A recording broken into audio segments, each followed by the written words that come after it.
This is How Do I Do This? The show for anyone asking, is it just me or is this a lot? I didn't believe in this stuff, or rather, I did not believe. But I'm an attorney, as y'all know, a rule follower. I was raised in the Southern Baptist Church where things like this were definitely frowned upon. But when your spiritual person this side of heaven, my mom, passed away, all of a sudden things that I gave the side eye to once, I now was more open to. I was curious about.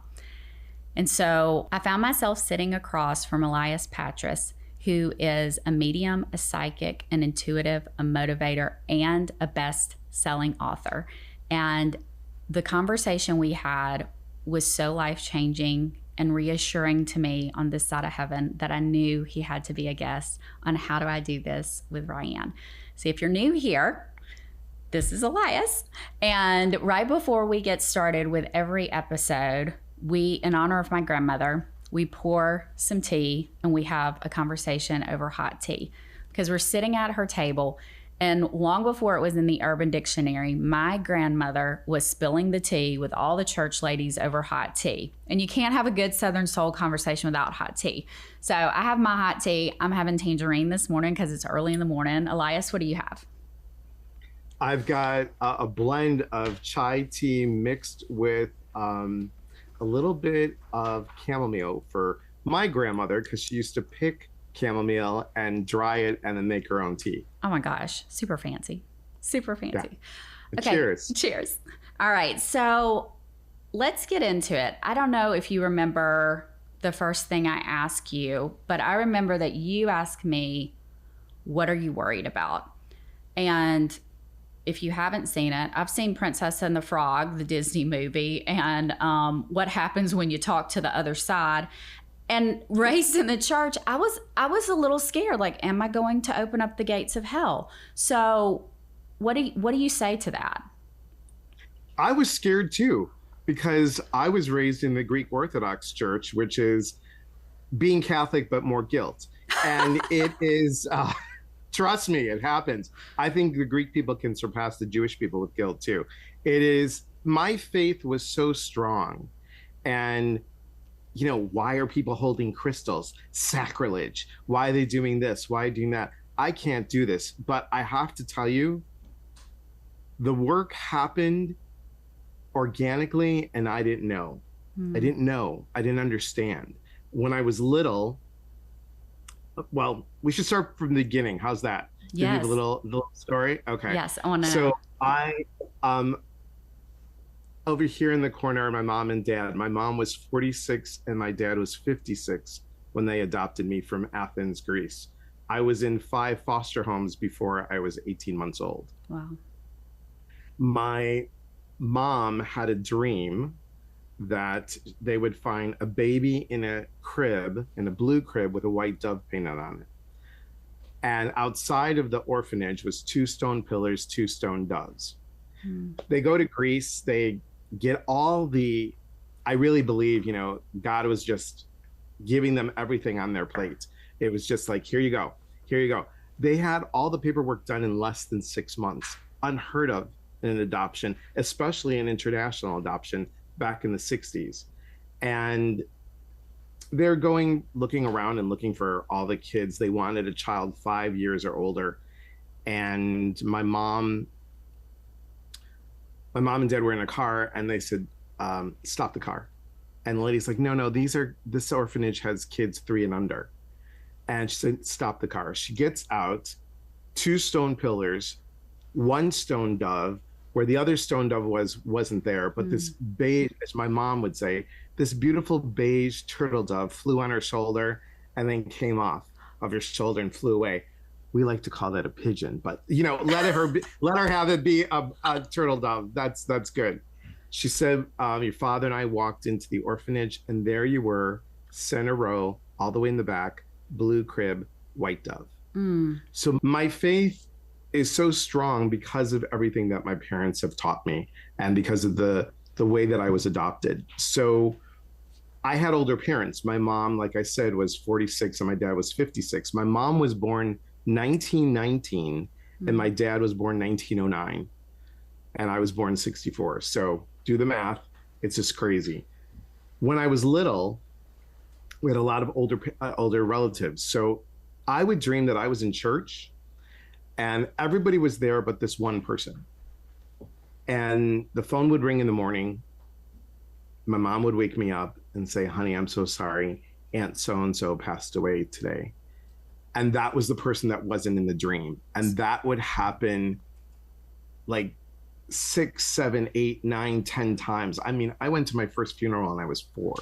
So wait. Let me stop you. So you kept having basically the same reoccurring dream. Somebody new was missing every time. And then the next morning, your mom would get a call and how old were you when this started happening? The first time I was probably 4. I don't remember the specifics, but then it happened a lot when I was 9, 10, 11. Wow. And yeah. what did young Elias think? Well, I just was like, that's kind of weird, and I, teenager years start coming up. So I forgot about all this. And it all started again 2 years before my mom passed away. And I have to tell you, to you and all your listeners, that if I didn't have my faith and if I didn't have this stuff happen to me, I would have probably had a nervous breakdown, been on some medication for depression. But knowing that our loved ones are always with us, that they're always connected, they're always in our hearts. In Greek, we have a saying, it's called may their memory be eternal in your heart. And it's a beautiful saying. And I know that these two beautiful people are watching over me every single day. I was being prepared for it by understanding what does it mean to be, and I hate labels. I mean, the whole psychic thing, I'm like, I am not a Miss Cleo. I do not have, a fake Jamaican accent that's like, yeah, man, call me now. I don't predict. We are not 900 number stuff. Right. Call 1-888-255-5555 before midnight tonight. Right. I don't do that stuff. And I didn't want to be labeled as, oh, you're a psychic. And people frown on it. People thought I was nuts. So what it did for me is it increased my faith. It increased my spirituality, which is different than my religious background. My religious background, I believe, I love the Bible stories. I love all of it. And I have a connection to faith. This allows me to know what the Bible teaches us, that there is, that there is life after death, that there is a heaven. Our loved ones are not stuck anywhere. They go on. And I started learning some things. I started learning the psychic stuff. And 1 year before my mom died, I was in church. It was Greek Good Friday. And my mom had the flu. And my dad, it was his first year in the nursing home. And my mom said, you got to go to church. You got to give me the program. And you got to tell me, what happened. I'm like, it's church. It's Good Friday. It's the same service that we've been going to. Yeah. Right. But nope. She wanted to know everything. So I went, I did the sign of the cross. I'm short, so I'm 5'4", so I need to be next to the aisle so I could see. And I kneeled in the pew and I did the sign of the cross. And I felt someone's hand on my shoulder. I'm like, oh, it's probably little old man, little old woman, no big deal, right? The next thing I heard was, one of your parents won't be here next year for Easter. I opened my eyes, and there was nobody around me. There was nobody around me. I freaked out. And I left the church. I sat in my car and cried. And then I'm like, oh crap. I got to go back in and get the program and get all the information. You got to do what Mama said. Right, exactly. And my hand to God, my mom passed away the following year, 3 weeks before Easter. Wow. I didn't have that information. I would have lost it. Would have lost it. I'm an only child. I would have lost it. So this work increases my faith. And if I can help someone else soothe a little bit, just a little bit of their wondering, a little bit of their anxiety, a little bit of give a message, that's why I do the work that I do. That's why I'm not just a psychic medium. I do the coaching, I do the intuitive speaking, I do all that stuff because I believe that our heart needs to be connected closer and better to the divine, whatever that means for people. Mm-hmm. I love that. So if I'm hearing you correctly, and probably why we connected so well is that both things can be true. God gave you this beautiful ability, more so than some of the rest of us, and this gift to share with other people. But you still are very much tied to what a lot of people deem traditional religion, and they're not separate. They can live together. And maybe where we have messed up is some people think they're not intertwined, right? And they try to put this in this box and this in this box, and never shall they meet, right? I just feel that when we look at the Bible and we look at the saints and we look at the prophets, weren't they doing some of this work? 100%. Weren't they? And here's the thing that I want to really say. It's the bad people. It's the bad people like the Miss Cleos, like the, 1-800 Psychic Today, all that stuff that gives everybody a bad rap. When someone tells you, oh, there's a curse on you, I have to say, please hold caller. I have to say, no, that's not part of what we do. This work is all about love. It should leave you with a sense of peace. It should leave you with a sense of calm, and it should leave you with a connection that you might not have had before, or an understanding. This is not to bring fear in. And I think when it's fear-based, that's all about the person that someone goes to. That's about their ego. And that's why I want to bring my work forward that lets people know that, yes, I am a Christian. Yes, I am Greek Orthodox. I mean, I believe I hardly ever take my baptismal cross off, only when I go swimming or get a massage. That's the only 2 times. So, but it's really important to me. And I think we can live this duality because it balances together. It doesn't come from me, but the beautiful piece is that all of us are intuitive.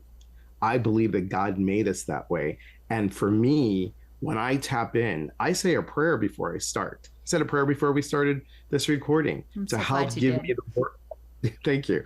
To give me to make sure that the words come out properly and they don't trip over my tongue. So I'm asking God to help guide me. And I've always said, the day that my dad died, which was a year after my mom passed, I was on a cruise ship when he died. And I looked up into the heavens and I said, okay, God, you have both my mom and dad. You gave me some abilities. I'm just going to say abilities. I hate saying gifts. Abilities. Why do you hate saying gifts?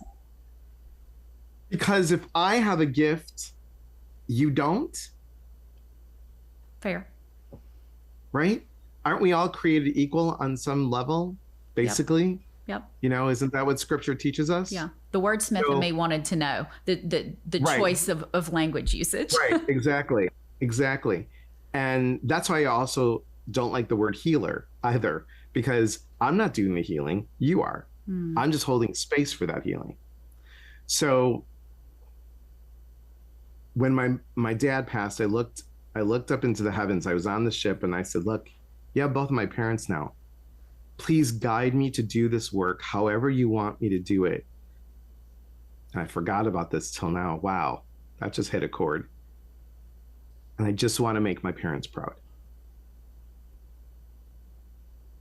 So, it's funny. My mom was alive, and I said, "Hey, mom, and I didn't tell her that, her mother comes to me in my dreams. I said, sometimes when I see a vision of grandma in my mind's eye, we're always sitting at a kitchen table. I hope that you can come to me when you go. I would love to see you." And she's like, "Nothing would keep me from it." Hmm. It's so you saying that it all of a sudden came to you that you wanted to make your parents proud. That's the genesis of why I started this whole show, and really my heart behind it. The whole crew who's working on this has heard me say more than once, I want to make my mom proud, because she was a teacher, and being an attorney, this is way outside my comfort zone.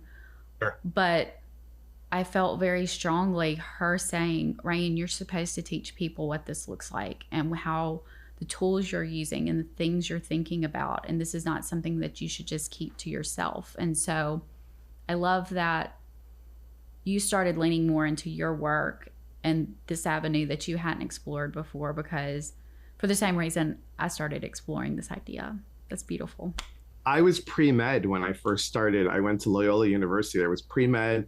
I changed my major like 3 times, but I was pre-med. I ended up being a psych major with a communication minor. And my dad went to University of Chicago. He graduated second in his business school. So I have this structure that you have to do well. You have to be, present yourself well, dress well, never show your weakness. That was what my parents taught me. What I do on my retreats, and I'm coming up to my 55th weekend retreat, what I teach on retreats is vulnerability is a strength. I talk about the dirty laundry that I have, the crying at a drop of a hat. Or one day during COVID, I was a massage instructor and a massage therapist, and I found myself after a divorce with $5 in my wallet. And I'm like, now what? And I talk about that. My parents would be rolling in their grave if they knew that I would go ahead and talk about those private things. Now I feel that it gives people a way of saying, look, I'm being open. How can we help facilitate healing within you? Yeah, very similar. I call Ryan on November 22nd and before pre-grief lawyer Barbie. She had a plan for everything, a color-coded binder.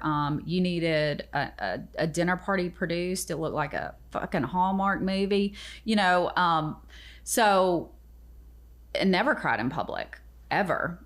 And I have now cried in public more times in these past 6 months than I think I had in my entire life. And so holding space and sharing stories is what heals people.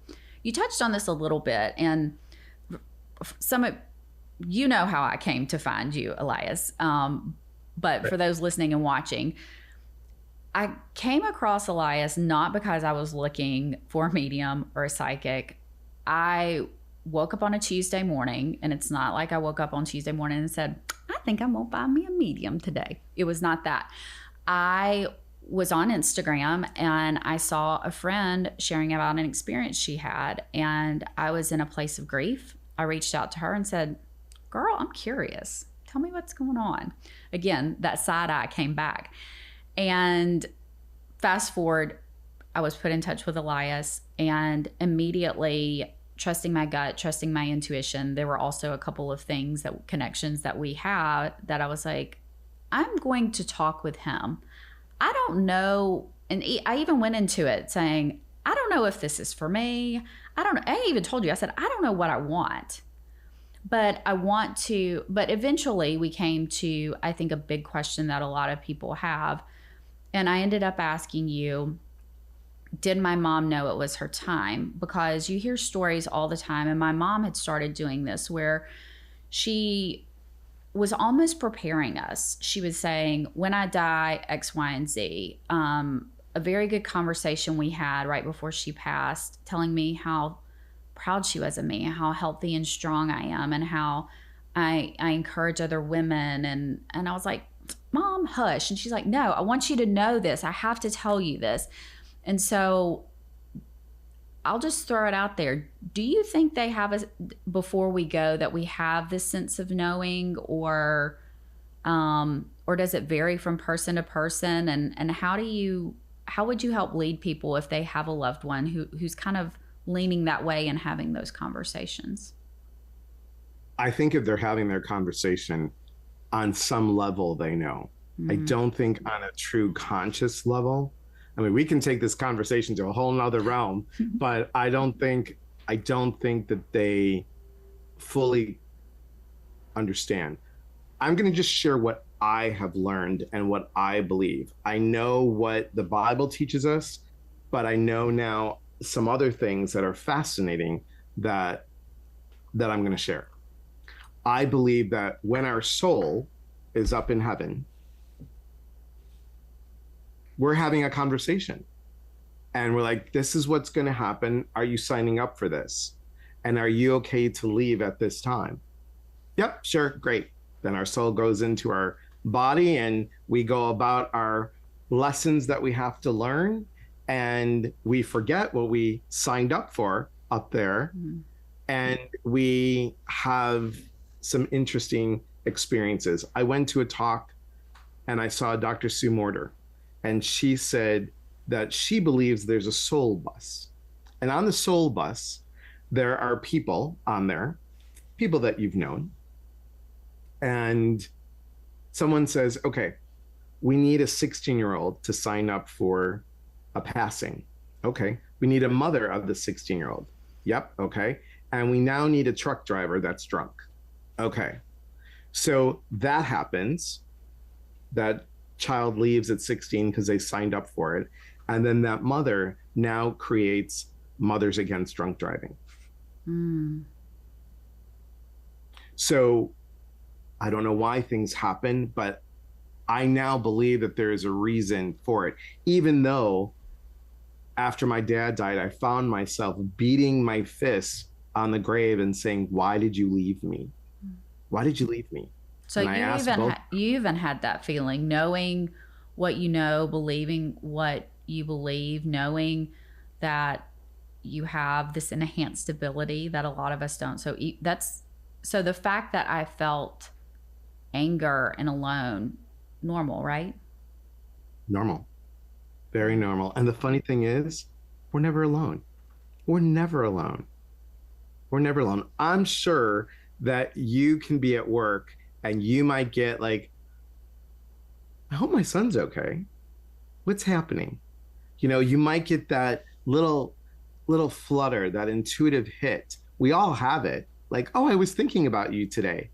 And then that person calls, right? We all have that sort of thing. So what I've done is just take it a couple steps further and actually studied with some well-known people and really have practiced it a lot, because I was a skeptic and I love skeptics. I love skeptics because I was there and I can tell people this is what I did because, you know, I ask for signs. I believe God gives us signs all the time, but we don't listen. And this work helps us tap into the listening.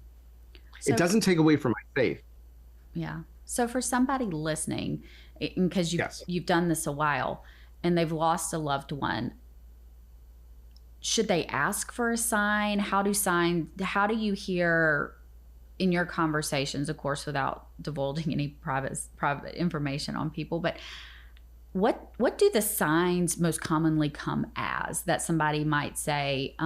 You know, it's funny, my son, when he sees a red bird now, he called my mom Cookie, and when he sees a red bird, he says, oh, there's a cookie bird. Because, you know, we've all heard about red birds, but besides that, what are some other common signs that people could look for, or that they could say, you know, point to and that give them a little bit of peace for the day? So I'm gonna make this answer a little bit longer. So pardon me. That's okay. So I was in a seminar on Zoom with John Holland, international psychic medium, well known, and it was the week of my mom's birthday, the week of my mom's Saint's Day, and it was the week of my Saint's Day. So I'm like, this is the best week ever. It was also the day that the anniversary of my dad's death, all in that 1 week. Oh, wow. So I'm like, oh yeah, John Holland's gonna read me. I'm getting a message from my mom and dad. This is gonna be cool. And I'm like, I really want a message from my mom. I really, really want someone else to give me a message instead of me getting one. I need something. So John's like, hey Elias, good to see you. And he introduced me in front of the 300 people. I'm like, oh, thanks, John Holland. That was a nice, that's a nice promo there. Thank you very much. So he reads somebody. It's like, we'll go to the next person and so. I'm like, well, crap. And then they pick somebody else. And I'm like, come on, big bucks, no whammies, let's go. And he picked somebody else. I'm glad that you know that reference. He picked somebody else. And I was like, well, crap. And I'm like, well, and he goes, and now it's time for our last reading. I'm like, well, Shaka Khan. I really wish that I got read. And I'm like, I don't understand this. So here we are in a room on Zoom with 300 people. The person next to me did not have their camera on. It just said their name. And their name was Marina. I'm like, isn't that funny? Marina's right next to me. My mom's name is Marina. Out of 300 people, my mom's name is right next to me. Duh, your mom's right next to you. What are you not getting from that? It's like, I could have had a VA. It was like that kind of thing. I think those are the signs that we look for. Songs that come on the radio where that's funny, that song came on. We find pennies or dimes or white feathers or a white butterfly or a sign that, oh my God, that's something exactly my mom would say. It's those little tiny hints and we're not aware. That's the problem. And I believe that part of my job is to help with the awareness. So even if it seems coincidental and probably a little too on the nose, it wasn't. I have a story to tell you. So the first time I went back to my mom and dad's, listeners and viewers know, and I know you probably know, I love Kermit the Frog. But he's, what's greater than putting on a show and traveling with an eclectic group of friends, right? So when I went back to my mom and dad's, my mom, when I was a little girl, used to sing Rainbow Connection to me. And then she was on bed rest when she was pregnant with my brother. And so we watched the Muppet Show. And so Kermit the Frog and Muppets and my whole family, it's a thing. But Kermit is especially my thing. And so I went to my mom and dad's to visit for the first time after her service. And I'm in the car with my dad and Rainbow Connection comes on. And we look at each other, we say, oh, that's sweet. In 72 hours, we heard that song 3 times. And by the 3rd time, we were like, okay, we get it. Because it was my first visit back. It was right at the 6-month mark, so not that long ago. And my dad said, what do you think? Is it coincidence? It's so obvious. And I said, I think how many times have you heard Rainbow Connection in a year? Probably, we hear it 3 times in 72 hours. And so it just felt like a nod that she was still with us, even though she wasn't with us. Like, hi, I'm on the radio. And it wasn't on my shuffle, Spotify playlist or anything like that. It came, granted, it was Disney radio, but it came on the radio when we happened to be in the car 3 separate times. I 100% agree. When I got the phone call, I called to see how my mom was doing because she went in just for an angiogram. And they said, we're just going to keep her overnight to watch her. And I went to go get dinner. And I'm like, let me call my mom and just see, let me check on. And like, oh, can you check back in 10 minutes? Okay. And I called and they said, you need to get here and you need to get here now. I was rushing to the hospital and on the radio, Phil Collins' song from Tarzan, You'll Be in My Heart. And we all know that Tarzan was adopted by gorillas.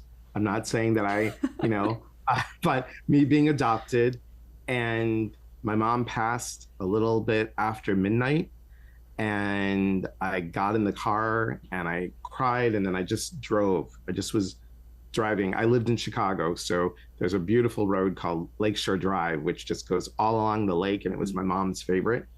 And I drove that, and wouldn't you know, the moment that I turned on the radio, "You'll Be in My Heart" came on again. Within 24 hours. It's just crazy. Also, my mom loved robins. It was her favorite bird. And when we moved from the southeast side of Chicago to the north suburbs of Chicago, my mom, we're unpacking the house, and my mom's like, "Oh, honey, look, the robin from the south side came to follow us." I'm like, "Mom, it's a robin." And then with the Greek eyebrow up, Right. my mom says to me, she goes, "Really?" She said, "Look at the scratch on its chest, just like the one on the south side."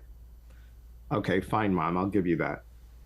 The day of my mom's wake, when we're at the cemetery, everyone's putting the roses on the casket.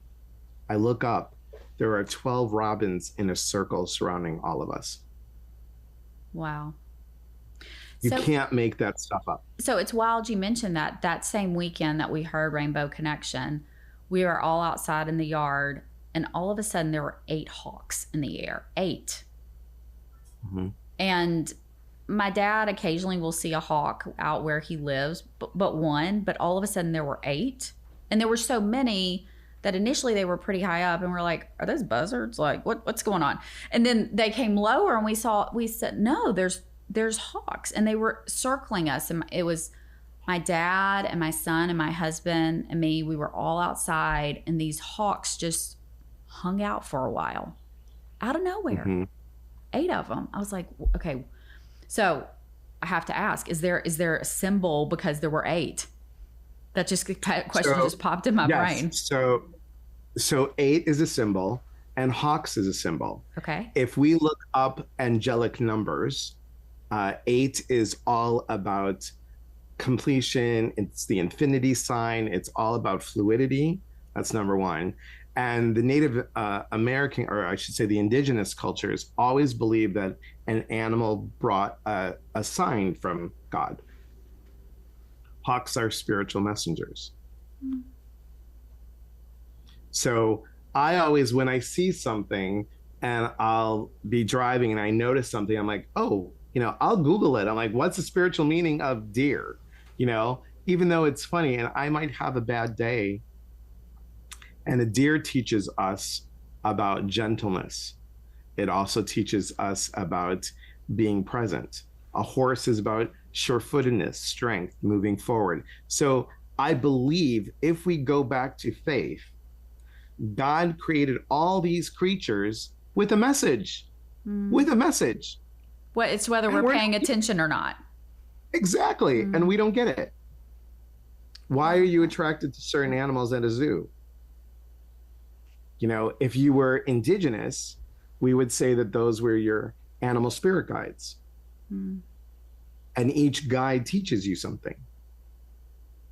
I love that. I remember I was after my divorce, I was crabby. I was pissed off. I was just not my best. Which is a grief episode too. People going through divorce. That's a huge life loss. Huge. Right. Exactly. And I woke up and I went to go get some tea in the morning, and I'm like, what's going on with the floor? It looked like the floor was moving. I'm like, am I awake? I mean, am I like seeing things? And I turn on the light, a bunch of ants on the floor. Grossed me out, right? Well, of course I had to look it up, and ant spiritual medicine is all about patience.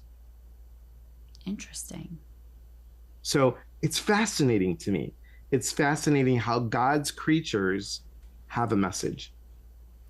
So I want to 2 more questions before we go that I think would be helpful for our listeners and our viewers to know. We talked about the people who give the kind of work you do a bad name. How do they? I was so fortunate that you literally landed in my phone from two people I trust immensely. Outside of you, how would somebody go about determining this is a person I want to talk with, this person is the real deal, they're not they can offer me the kind of peace that you could? How would you go about the questions you might ask somebody? I think you have to research them. Okay. I really do. You have to really do the homework. Do the homework. What does their website look like? If you watch them on TikTok, just sit there and observe on TikTok or whatever form of social media people are looking at. I do lives all the time. And I tell people, like, look, I'm not here. Well, I get married. I don't know. Do you want to? You know? Well, so-and-so call me. I don't know. Pick up the phone and find out. I mean, it's like, you know. We're part of the process too. We have to notice the signs. We have to do the work. We have to show up for ourselves. We can't just expect God to land a blessing in our lap. Although he did land the blessing in my phone when I got your number. But God helps those who help themselves, right? So we have to, the will question is about you. The how I can help with it. But to find a good person, do the homework, do research, sit and watch them and see how are they reacting with other people? What are they telling other people? I had a client tell me, she said, Elias, I watched you for 6 months before I made an appointment with you. I wanted to know that you were the real deal. I saw how you reacted to each person the same way. And she does intuitive coaching with me. So it's really important for people to be aware of what to look for and what not to look for. If there's a curse and they want, if there is a candle that they're going to light for $500 that you all know that they bought it at the $1.25 store, right? So I'm like, shoot, go pick a candle and light a prayer for yourself, save the money, right? So I think it's how are they presenting? Do you feel comfortable with them? So listen again, bringing yourself to the table and listening to your intuition. Right. And here's the thing for everybody. No intuitive, no psychic, no medium is 100% accurate. Nobody is. Only God and Oprah. That's it. It's just, it's one of my favorite jokes. But it's true. It's true. We got to listen to Mama O. Right? If she says do it, we just need to do it. Right. But that's the thing. It's really about understanding that I even say it too. I am not 100% accurate. I will mess up and I'm okay with owning it too. Yeah. So, and because I am just so curious, and I had my reading and I keenly observed you, what does it feel like to you inside your body, and how do the messages come through? Can you describe that? Each person is unique. And so when I'm in a reading, when I do mediumship, I see in my mind's eye, I hear, I also feel. So let's say a loved one, and because I taught anatomy and physiology, here's the thing about psychic mediumship work. God and all your angels use all the information that you have in your life to work with you. So because I love movies and because I've loved Broadway production plays and I've seen a bunch of them, and I've taught anatomy and physiology, they're going to give me little pieces of information that will resonate for me. So if I say, oh, I'm sensing a tightness in my chest, did your loved one experience that? So I'm going to go with what I'm feeling. But there's also what you told me about my mom. I remember that. I did? Okay. Yeah. I don't remember. Thank you. But I also do remember this. I remember that my stomach was in knots because I knew you were nervous. But then I also felt a warmth once we started talking. I felt like someone's hand was on my back, just calming me and bringing that information through. I think I even talk slower with you. I think I was more like this tone and talked like I this. agree. Because I can get revved up, trust me. Oh, You no, know, not you. not me, not me.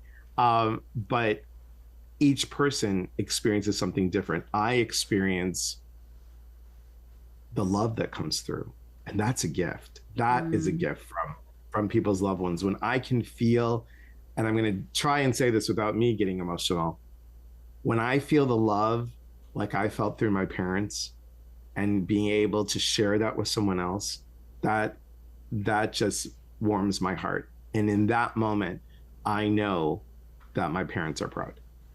that's beautiful. I love it. All right. So before we go, I ask Yes. 5 questions. I call it the Fabulous Five. If you watched Inside the Actors Studio with James Lipton, he had his questions. I have mine. And so Awesome. we're going to go through them. I ask them. It's a little bit of a spill in the tea segment, and we're going to go through those. So my first is, what's a life lesson that your mom or your grandma or somebody wise told you that you carry with you day in and day out? Never take no for an answer. Oh, I love that. In your dark moments or when life has gotten really, really loud, what is something that really helps you besides caffeine, screaming in the car, or a stiff drink? Again, I'll go back to my parents. My mom said to me a couple months before she died, she said, never be afraid. God's always on your side. Mm, love that. And maybe your angels and other people too. Yeah. Angels, sure, whatever. Yeah, yeah. Yeah. What's the most sacred thing in your home that is just so special to you that you love? The most sacred thing in your home. Besides the family here in the home, Yeah. I would have to say that I have something from my grandfather, and it is an icon of the Virgin Mary and the baby Jesus. And it was painted by a priest in the monastery back in the middle 1800s. Wow. So it's, over 135, 40 years old. So it's hand painted from Greece, from a Greek monastery. And that sits right. So next to my nightstand, above it is where it sits. So I can always look at it. I love that. So you maybe have done this a lot, but when you get to heaven and you're asking God one question that you haven't had answered on this side of earth, what are you going to ask? That's an interesting question, because I love questions. So to only have one, I would say it's just where I am right now in my life right now. I hope I did the best job possible. And that's what I would ask. Did I do the best job possible that I could when I was on Earth? I'm pretty sure he's going to say yes. Or she. Or she. All right. The last one, and this one's a little spicy. What's your ride or die swear word when you were just done or excited or you're just completely over it?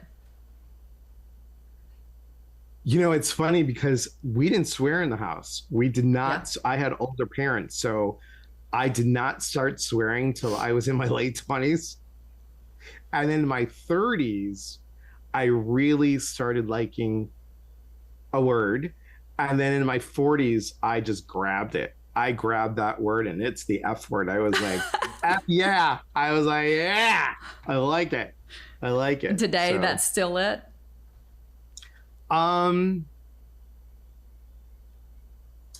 Yeah, I don't use it. I mean, I don't use it on air. I would never use it on air, but yes, I remember when I won the speaker program, and after they announced it and I was off of Zoom, I'm like, F yes, F yes. So that's awesome. That's awesome. All right. Well, I so appreciate you being here. The piece that you gave me, and then the reason I know that God is going to tell you well done, is that you helped me amalgamate the idea that and solidify the idea that my mom always said that love is energy and it never goes anywhere. She told me that all the time. And when we had our reading, her personality, I knew she was talking with you. There were a ton of small, specific Lego bricks that only she and I knew, or maybe my husband and I and my mom knew. And there was such peace knowing that she was there. And it also opened my breaking heart up to consider, well, maybe it's not just a red bird. Maybe it's not just a random song on the radio. And so to give me that peace to say, yeah, I'm still here. And both things can be true. You can be a person of faith, and you can also be incredibly open to the idea that their love is still here. And so I'm so thankful for you. And if you've been listening to this and you're wondering how you can get in touch with Elias, tell them how they can find you and get in touch with you. Best place to get a hold of me is go to my website, www.eliaspatras.com. That's ELIAS, P as in Peter, AT as in Tom, RAS as in Sam.com. I am on Facebook, Instagram, TikTok, LinkedIn, all my name. All right, perfect. And we will link his contact information in the show notes below. All right, thank you, Elias. That's it for today. Remember that you can ache for who you were before everything fell apart and still find a way to grow. Grief and growth sit together with each other, often passing notes when we're not looking. This tea, this space, this time, it's part of your healing, and it's part of mine too. You're right where you need to be. You're not broken. You're just brewing.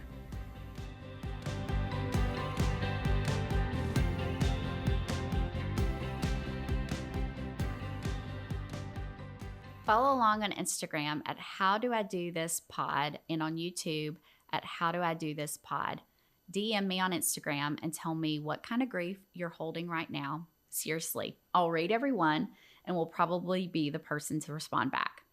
Tell me what you have tried that you think might help me. I'm open to trying anything that's not illegal. Your story might find its way into one of our future episodes.